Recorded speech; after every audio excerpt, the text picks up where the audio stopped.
Ito nga pala si Tecno Pova 6 Pro, isang smartphone na may 5G connectivity. At kung gusto nyo mas makilala pa ang phone na to, make sure na tapusin nyo ang buong video. Tara guys, pag-usapan natin ang specs and features ng smartphone na to.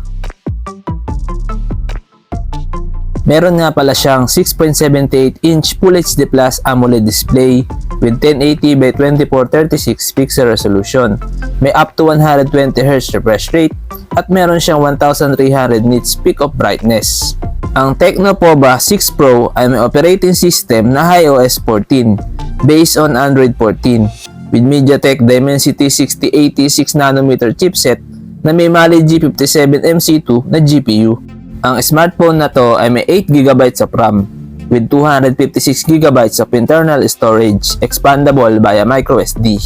Ang Tecno Pova 6 Pro ay may triple rear camera setup with 108MP main camera plus 2MP secondary camera plus auxiliary lens with dual LED flash. At meron siyang 32MP selfie camera with dual LED flash. Dito na tayo sa battery. Meron siyang 6000 mAh battery capacity with 70W fast charging and 10W reverse wide charging. Meron siyang under-display fingerprint scanner and face unlock with stereo speakers with Dolby Atmos and high-res audio. Meron nga pala siyang dynamic light or mini LED light sa may rear camera niya. Sa dimensions, meron siyang 165.5 by 76.1 by 7.88mm at may timbang na 195 grams with IP53 dust and splash resistance at ito ay may dual SIM.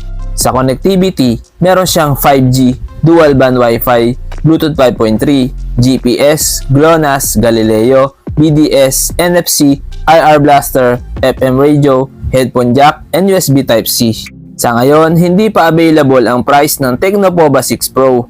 Pero ayon kay Tecno, i-release ito sa Philippines sa early March ngayong taon.